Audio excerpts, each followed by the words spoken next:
자, 오늘 우리 하나님께서 주신 말씀 먼저 우리 같이 합독하겠습니다. 마태복음 5장 38절에서 42절까지 같이 우리 합독하겠습니다. 시작. 또 눈은 눈으로 이는 이로 갚으라 하였다라는 것을 너희가 들었으나 나는 너희에게 이르노니 악한 자를 대적하지 말라. 누구든지 내 오른편 뺨을 치거든 왼편도 돌려대며 또 너를 고발하여 속옷을 가지고자 하는 자에게 겉옷까지도 가지게 하며 또 누구든지 너로 억지로 오리를 가게 하거든 그 사람과 심리를 동행하고 내게 구하는 자에게 주며 내게 구하고자 하는 자에게 거절하지 말라.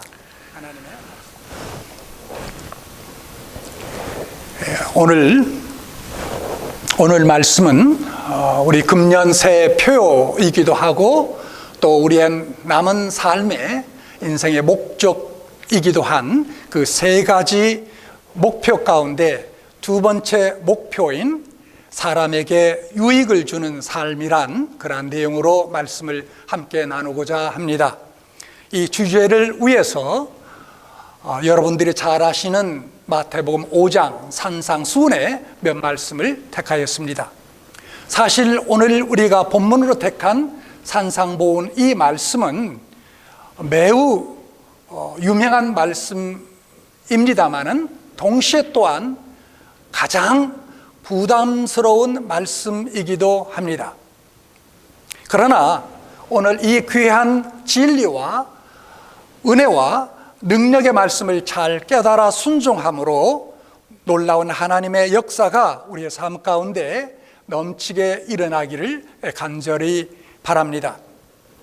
구약 성경은 출애굽기 21장, 레위기 24장, 그리고 신명기 19장에서 눈은 눈으로, 이는 이로 복수할 수 있다고 하였습니다. 그런데 주님께서는 악한 자를 대적하지 말라라고 하셨습니다. 곧 보복하지 말라라는 말씀입니다. 도리어 오른뺨을 때리거든 왼뺨을 돌려대라 라고 말씀하셨습니다. 그리고 속옷을 달라고 하는 자에게 겉옷까지도 벗어주라 라고 하셨습니다. 그리고 억지로 오리를 가고자 만들 때에 심리를 함께 동행해 주라 라고 이렇게 말씀해 주셨습니다. 여러분, 부담스럽지 않습니까? 저는 너무나 부담스럽습니다. 이 세 가지 다 저에게는 만만치 않습니다. 어떻게 속옷을 달라오면 겉옷을 벗어줍니까? 어떻게 오른뺨을 맞고 또 왼뺨을 차라고 돌려댈 수 있습니까? 정말로 자신 없는 그런 말씀이기도 합니다. 그런데 주님은 율법을 넘어서서 이렇게 말씀해 주셨습니다. 바로 주님의 제자들과 우리들에게 더 나은 의의가 무엇인가를 보여주시기 위하여 이 말씀을 주신 것입니다. 다시 말하면 서기관과 바리새인들보다도 다르고 더 높은 의의 삶에 요구되는 것이 바로 하나님의 자녀요, 그리고 예수 그리스도를 따르는 참 제자들의 삶이기 때문입니다. 자, 우리는 먼저 그렇다면 이는 이로, 눈은 눈으로 갚으라라는 말씀의 의미를 생각해 보아야 할 것입니다. 이 법은 동일한 것으로 복수한다라고 해서 동해 복수법이라고 합니다. 동해, 그러니까 똑같은 해죠. 동해 복수법이라고 그렇게 칭합니다. 원래 고대로부터 이런 법들이 중동 지역에 있었는데 그들은 이 법을 탈리온 법이라고 불렀습니다. 근데 우리 말로는 쉽게 번역해서 동해법이라고 이렇게 칭합니다. 자, 그런데 이 동해 복수법은 여러분, 복수를 정당화하는 법입니까? 아니면 인권을 존중하는 법입니까? 인권 존중의 법이에요? 굉장히 성경에 대한 이해가 굉장히 빠르다고 생각이 되는데, 그렇게 보셨다면 맞습니다. 복수를 정당화하는 법으로 이 율법을 주신 것이 아니고 인권 보호 차원에서 하나님께서 이 법을 사실 주신 것입니다. 이 법은 여러분, 내가 한 대 맞았으니까 너도 한 대 맞아야 돼 라는 식의 복수를 정당화하는 법이 결코 아니었습니다. 인권보호, 다시 말하면 생명보호법이었습니다. 내가 다른 사람의 생명을 취하거나 다른 사람에게 모욕을 주면 너도 생명을 뺏길 수 있고 너도 모멸을 받을 수 있다라는 것을 경고로서 알려주기 위한, 그래서 폭력을 미리 예방하는 차원에서 주신 말씀이 바로 이런 율법이었다라는 것입니다.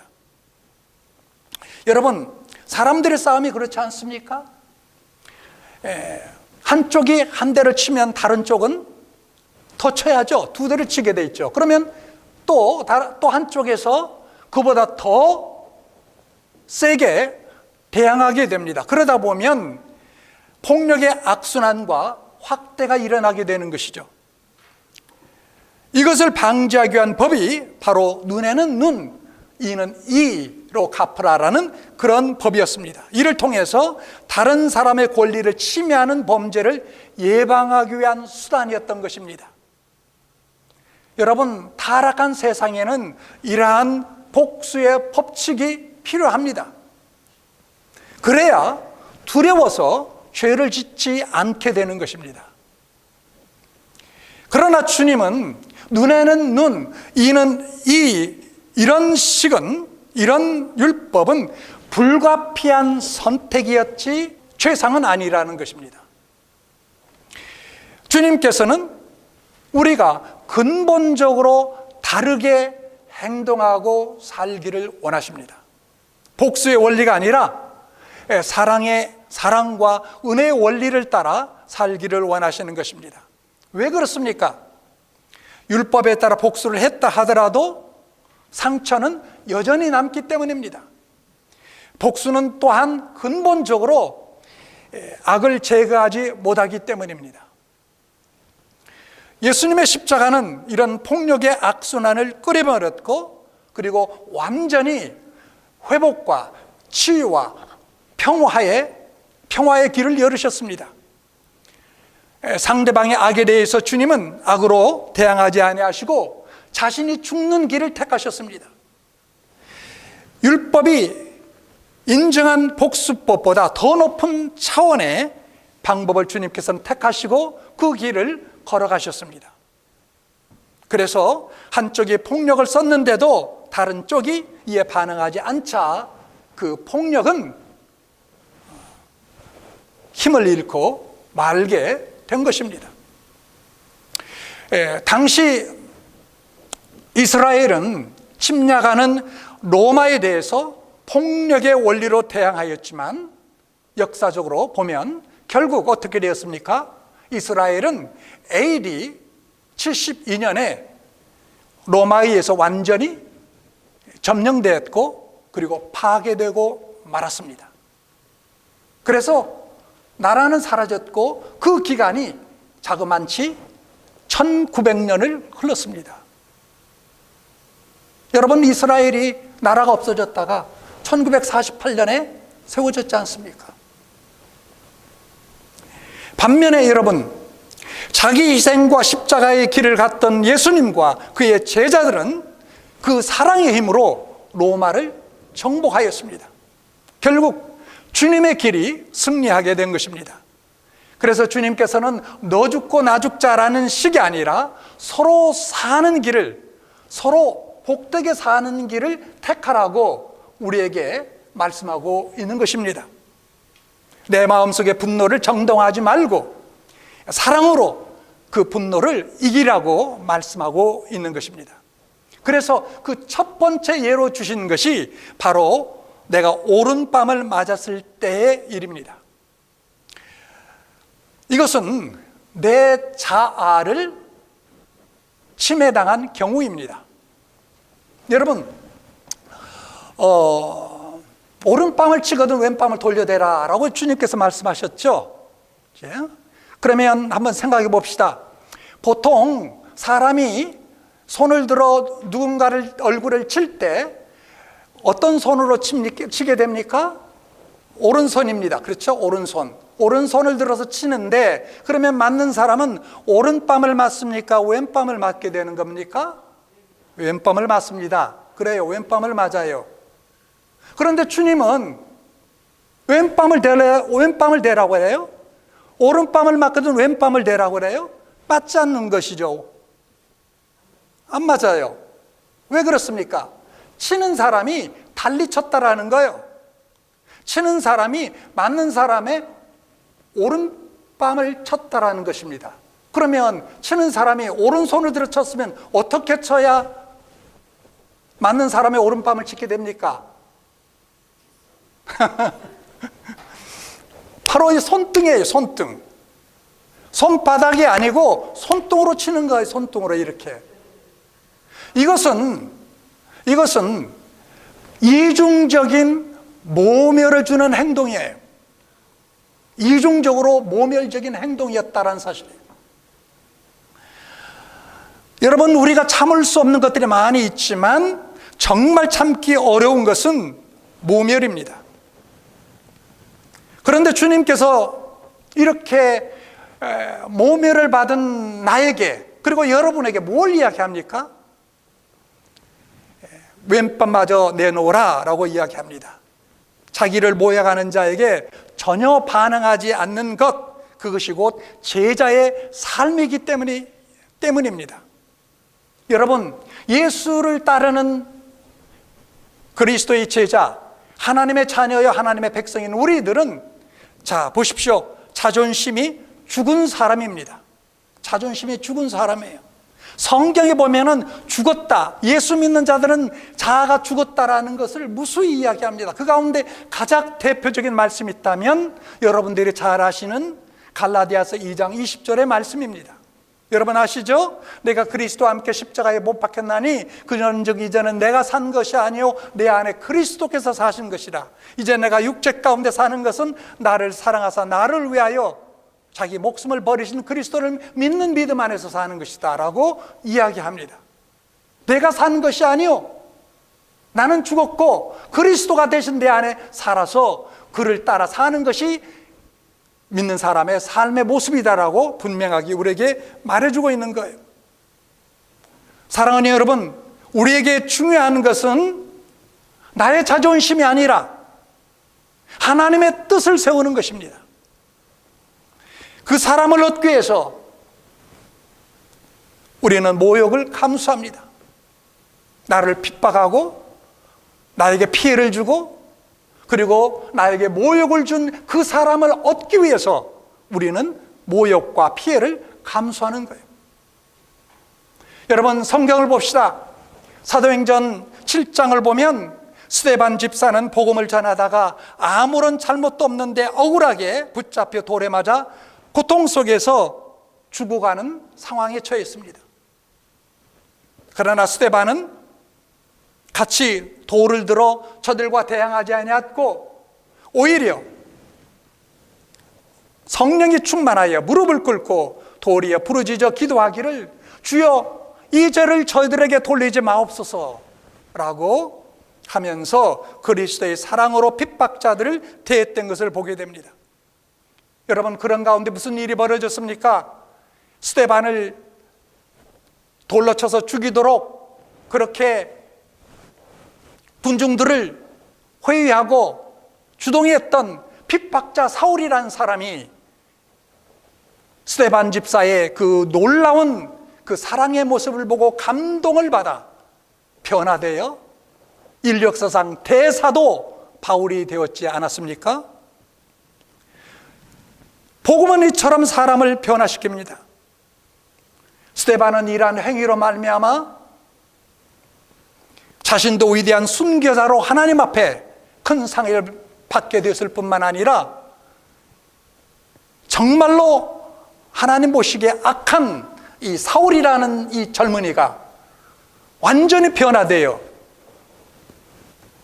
그리스도의 놀라운 일꾼으로 세워지게 하는데 커다란 동력의 원인이 되게 되었던 것입니다. 여러분, 우리는 우리가 당하는 핍박이나 모욕보다는 하나님의 뜻을 먼저 생각해야 될 것입니다. 부당한 대우를 받으면 받을수록 더 위대한 성도, 더 큰 사람이 되게 하는 것입니다.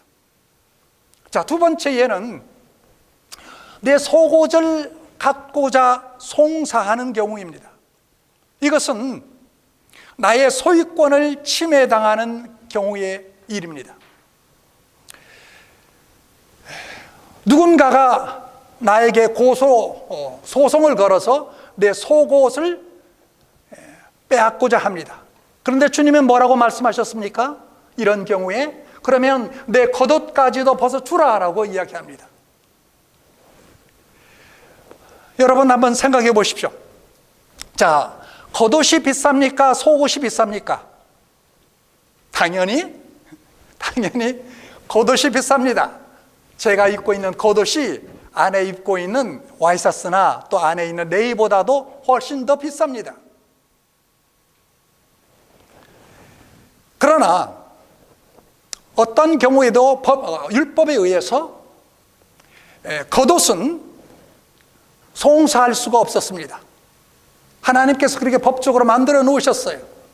왜 그러냐면 겉옷은 당시 사람들에게 있어서, 특별히 가난한 사람에게 있어서 이불 같은 그런 역할을 한다고 보았어요. 여기도 물론 그렇지만 중동 지역에는 덥다가 춥다가 이것이 날씨가 이렇게 급변하지 않습니까? 하루에도. 그렇기 때문에 이불 같은 것을 두꺼운 이런 것을 들고 다니기가 힘들죠. 그러니까 옷을 걸치고 다닙니다. 그러다 밤이 되면 그 겉옷을 펴서 혼이불처럼 덮고 자는 거예요. 굉장히 필요하고 중요한 것이 겉옷입니다. 그래서 어떤 경우에 있어서 법적으로 겉옷을 소송을 걸어서 빼앗지 못하도록 만들어 놓았습니다. 그렇기 때문에 겉옷을 빼앗을 수는 없고 속옷을 빼앗고자 합니다. 누군가가 내 속옷을 빼앗고자 합니다. 자, 그런 경우에 주님께서는 그렇다면 겉옷까지도 벗어주라라고 이렇게 이야기합니다. 여러분, 이런 관점에서 보면 겉옷은 뭡니까? 겉옷은 내가 누릴 합법적인 권리입니다. 합법적 권리예요, 겉옷이라는 것은. 주님은 속옷을 취하는 자에게 내 합당한 권리인 겉옷까지도 주라고 이렇게 말씀하고 계십니다. 이것이 참된 하나님의 자녀요 예수 그리스도의 제자의 삶이라고 우리에게 말씀해 주고 있습니다. 한 번은 중국에서 어느 예수 믿는 성도가 농사를 짓는데 비가 오랫동안 오지 않아서 양수기로 물을 땅속에서 퍼서 논에 물을 채워야 됐습니다. 그렇게 해서 거의 밤새도록 일해서 논을 채워놨습니다. 그런데 그 다음날 아침에 논에 가보니까 아랫논 임자가 논둑을 터뜨려서 물을 다 밑으로 빼버렸어요. 속상했습니다. 그래서 이 예수 믿는 이 성도가 그 다음날 저녁에 또 양수기를 동원해서 땅속에 물을 파가지고 퍼올려서 가득 논에 채웠습니다. 그 다음날 가보니까 또 동일하게 아랫논 임자가 논둑을 부수고 물을 다 빼내버려 버렸습니다. 보통 사람 같으면 아마 곡괭이라도 들고 가서 싸우고자 했을 것입니다. 그런데 이 성도는 또 참았습니다. 셋째 날 저녁에 또 가서 양수기로 물을 퍼올려 가득 채워놨습니다. 그런데 아니라 다를까 셋째 날에도 밑에 논 임자가 또 논둑을 해치고 물을 다 빼버렸습니다. 빼서 자기 논에 채웠습니다. 그런데 이 세 번째도 그렇게 하자 이번에는 도저히 참을 수가 없어서 목사님에게 찾아가서 이야기했습니다. 목사님, 제가 이렇게 세 번까지는 용케 참았습니다. 그런데 이제는 더 이상 참기 힘듭니다. 어떻게 했으면 좋겠습니까?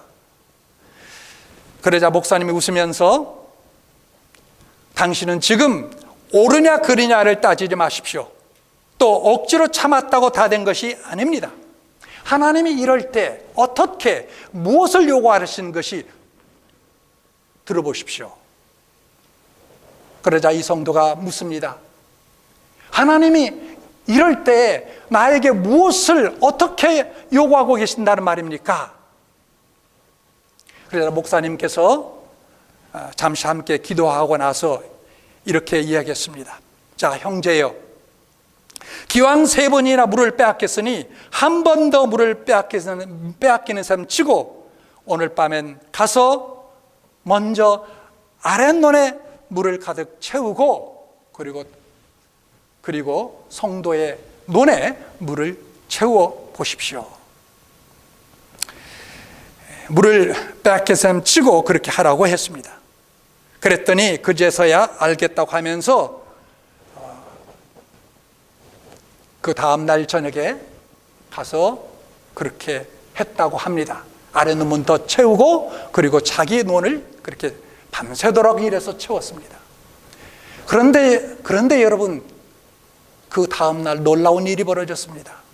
아랫논 임자가 이 성도에게 찾아와서 눈물을 흘리며 이야기했습니다. 제가 잘못했습니다. 예수 믿으면 이렇게 되는 것입니까? 저도 예수 믿고자 합니다.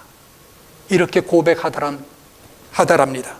그래서 이 두 사람이 다 함께 예수를 믿고 함께 사이좋게 살았다라는 그러한 이야기가 있습니다. 여러분, 우리가 권리를 포기하는 것은 하나님을 믿고 또한 그를 사랑하기 때문입니다. 나는 정당하고 의롭고 마땅한 권리가 있지만 그 권리를 주장하지 않고 내려놓습니다. 하나님도 우리 죄에 대하여 심판할 권리가 있지만 심판하지 않으셨습니다. 히브리서에서는 이렇게 말씀하고 있습니다. 우리 같이 읽겠습니다. 히브리서 10장 34절 시작. 너희가 갇힌 자를 동정하고 너희 산업을 빼앗기는 것도 기쁘게 당한 것은 더 낫고 영구한 산업이 있는 줄 알미라. 여러분, 초대교회 성도들은 산업을 빼앗기는 것도 기쁘게 당했다라고 이야기합니다. 뺏으려는 자에게, 뭔가를 뺏으려는 자에게 더 내어주었다라는 말입니다. 미련해서 그랬습니까? 바보라서 그랬습니까? 아닙니다. 오늘 말씀을 다시 한번 보십시오. 히브리서 10장 34절 다시 한번 올려보세요. 히브리서 10장 34절 너희가 갇힌 자를 동정하고 너희 산업을 빼앗기는 것도 기쁘게 당한 것은, 그 다음에 이유가 뭡니까? 더 낫고 영구한 산업이 있는 줄 알미니라. 바로 이러한 암과 믿음 때문이었습니다. 더 낫고 영원한 하나님의 나라, 그 사랑이 있었기 때문에 세상의 집착으로부터 벗어날 수가 있었다라는 것입니다. 여러분, 그렇습니다.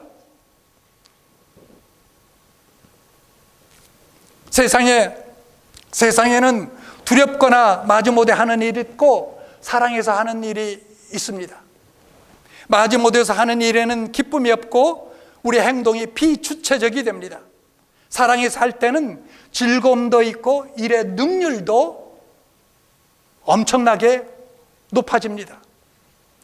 발명왕 토마스 에디슨은 1300개의 발명품을 만들었다고 하는데 그 가운데 여러분들이 아시는 대로 전등을 만들기 위해서는 수천 번의 실패를 경험하였습니다.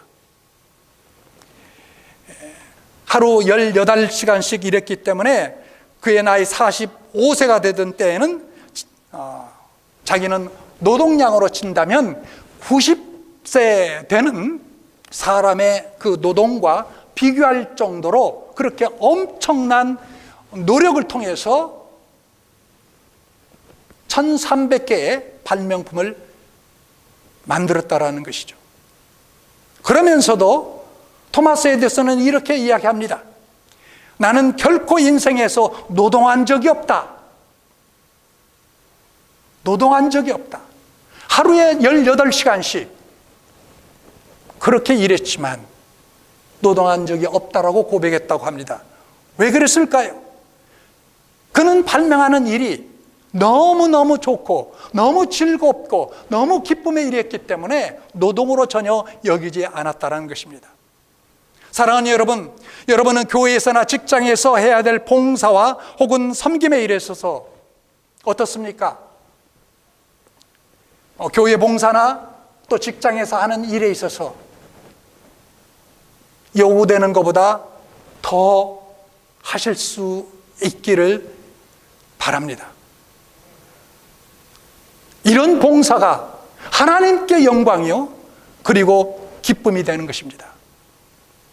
이런 봉사를 통해서 우리에게 무섭게 도사르고 있는 내 자존심과 그리고 교만을 제거하는 하나님의 은혜를 입게 되는 것입니다. 그리고 이런 봉사를 통해서만 우리는 타인의 마음을 얻을 수 있습니다. 여러분 보십시오. 여러분 느끼지 않습니까? 그리고 여러분과 함께하는 동료들을 보면서 여러분 보게 되지 않습니까? 내게 주어진 일만 꼭 하는 사람, 그걸로 손쉽고 일어서는 사람, 여러분 가까이 가고 싶습니까? 그렇지 않습니다. 내가 좀 고생되더라도 희생하며 그렇게 함께 공동체 의식을 갖고 사는 사람에게 가까이 가고 싶고 뭔가 나누고 싶고 함께 더욱 일하고 싶은 그러한 것이 우리 인간의 보편적 마음이 아니던가요? 여러분, 특별히 불신자의 마음을 얻을 때 이것은 매우 중요합니다. 안심하고 복음을 전할 수 있기 때문입니다. 이것이 바로 전도의 첩경입니다. 여러분, 앞으로 세상은 점점 더 우리가 전도하기 힘든 그러한 세상이 되어갈 것입니다. 어떻게 전도가 가능할까요? 바로 여기에 있습니다. 요구되는 것보다 더 봉사하고 더 섬기고 더 나누고 더 함께 하십시오. 이제 결론입니다. 우리가 어떻게 오른밤을 칠 때 왼밤도 돌려댈 수 있을까요? 내 속옷을 달라고 요구하는 자에게 어떻게 겉옷을 벗어줄 수가 있을까요? 억지로 오리를 가자고 했을 때 어떻게 십류를 그와 함께 동의해 줄 수 있을까요? 불가능합니다. 그러나 네 가지 하나님께서 말씀을 통해 주신 그 귀한 말씀을 우리가 참고를 하고 그 말씀을 기억하고 따르고자 할 때에 우리로서는 불가능한 일들이 가능하게 될 줄로 믿습니다. 첫째, 예수 그리스도를 믿음과 동시에 내 자아는 죽었다라는 사실을 알고 인정하는 것입니다. 예수 믿음과 동시에 내 자아는 죽었다. 그것을 알고 인정하는 거예요. 이것을 인정하고 여기며 사는 것이 여러분 우리의 신앙의 생활입니다. 자, 베드로서 2장 24절 말씀을 같이 보겠습니다. 시작. 친히 나무에 달려 그 몸으로 우리 죄를 담당하셨으니 이는 우리로 죄에 대하여 죽고 의에 대하여 살게 하려 함이라. 아까 갈라디아 2장 20절 말씀과 같이 공존하는 말씀이죠. 우리 죄에 대해서 죽고, 죄에 대해서 우리는 죽었어요. 세상 악에 대해서는 우리는 죽었습니다. 그러나 의에 대해서는 살았다. 하나님의 뜻에 대해서는 살았다. 하나님의 원하시는 것에 내가 살았다라는 거예요. 내가 원하는 것에는 죽었지만 하나님이 원하시는 그 뜻, 그 말씀에 대해서 나는 사는 존재가 되었다라는 거예요. 그래서 여러분 기억합시다. 내가 예수 그리스도를 믿는 그 순간, 그게 1년 전, 5년 전, 혹은 10년 전, 그때 이미 죽었고 죽은 그러한 모습으로 나를 여기며 살라라는 것입니다. 자, 두 번째, 그것은 주님께서 우리에게 주신 이 말씀들은 인간의 힘과 의지로 이룰 수 있는 것이 아니라 오직 하나님의 사랑과 은혜를 깨닫게 됐을 때 일어날 수 있는 일이라는 것을 우리가 알아야 됩니다. 여러분, 우리에게 항상 문제가 되는 것이 무엇입니까? 나의 자존심입니다. 그래서 여러분, 우리는 죽은 자아를 내어놓고 하나님을 바라보면, 내 죽은 자아를 내어놓고 하나님을 바라보면 하나님의 사랑과 은혜가 새로운 능력으로 우리에게 역사하게 되는 거예요.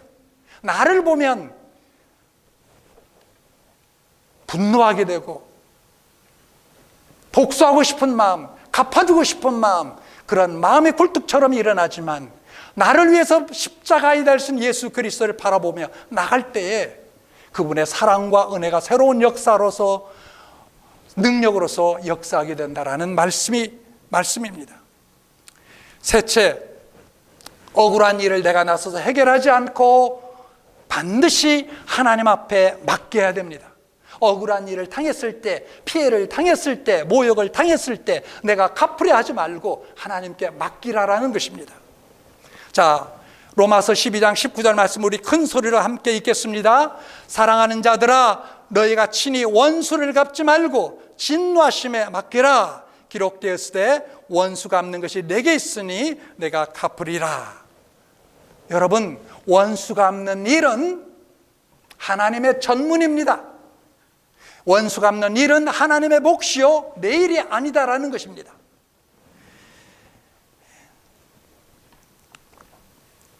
이것은 여러분, 우리의 인간의 연약함을 알기 때문에 하나님께서 이렇게 말씀하고 계시는 거예요. 원수 갚지 말라. 내가 하겠다. 왜요? 나의 연약함을 하나님께서 아신다라는 거예요. 원수 갚으려고 내 마음속에서 여러분 분노를 품고 있다면 어떻게 됩니까? 제 명대로 살지 못해요. 그리고 하나님께서 약속하신 그러한 기쁨과 즐거움과 평안에 복된 삶을 누릴 수 없게 되는 거예요. 그렇기 때문에, 그런 나를 아시기 때문에 하나님께서 원수 갚지 말고 내게 맡겨라 라고 이야기합니다. 자, 마지막으로 넷째로 로마서 8장 28절의 말씀 같이 읽겠습니다. 시작. 우리가 알거니와 하나님을 사랑하는 자 곧 그 뜻대로 부르심을 받은 자에게는 모든 것이 합력하여 선을 이루느니라. 그랬습니다. 내가 당한 피해, 내가 당한 억울한 일, 모욕적인 일, 그 모든 것들을 하나님께서는 다 그의 장중에 넣고서 선으로 바꾸시는 그러한 역사를 이루신다고 이야기하고 있습니다. 여러분, 형들에 의해서 애굽으로 팔려나갔던 요셉을 보십시오. 어떻게 되었습니까? 종살이하면서 감옥에 갇혀 있을 때에도 요셉은 하나님께서 보이시는 꿈을 잊지 않았고요, 그리고 하나님을 믿는 믿음을 포기하지 않았습니다. 그렇게 됨으로써 그는 결국 애굽의 총리가 됐고, 그를 애굽으로 팔아넘겼던 형들은 다 그 앞에 나와 무릎을 꿇고 울면서 요셉에게 매달렸던 것을 보게 됩니다. 요셉은 그런 형들을 보면서 뭐라고 이야기합니까? 여기 창세기 45장 8절과 그 다음에 50장 20절을 같이 읽겠습니다. 시작. 그런즉 나를 이리로 보낸 일은 당신들이 아니요 하나님이시라. 나를 애굽으로 보낸 것은 당신들이 보내선 것이 아니요 하나님이 보내셨다라고 이야기합니다. 얼마나 놀라운 말씀이며 주장입니까? 믿음의 고백입니까? 자, 그 다음에 또 보십시오. 창세기 50장 20절 시작. 당신들은 나를 헤아려 했으나 하나님은 그것을 선으로 바꾸사 오늘날과 같이 만민의 생명을 구원하게 하시려 하셨나니. 얼마나 믿음의 고백입니까? 얼마나 놀라운 확신 고백입니까? 당신들은 나를 죽이려고 구덩이에 넣고 팔아넘겼지만, 그러나 하나님은 오히려 당신들을 통해서 나를 애굽으로 보내셨고 총리가 되게 하셨고, 그리고 우리의 가족뿐만 아니라 당신들의 가족뿐만 아니라 온 만민을 구원하는 예수님과 같은, 예수님에 가까이 가는 그와 같은 구원 역사를 이루는 그러한 인물로 되었다라고 고백하고 있지 않습니까? 사랑하는 여러분, 어려운 일이 난다면 왜 그런 일이 일어났는가를 하나님의 관점에서 보시기 바랍니다. 사람의 눈의 관점에서 보지 말고 하나님의 눈의 관점에서 보세요. 그리고 협력하여 선을 이루시는 하나님을 끝까지 의지하고 믿음으로 걸어나갈 수 있기를 간절히 바랍니다. 기도하겠습니다.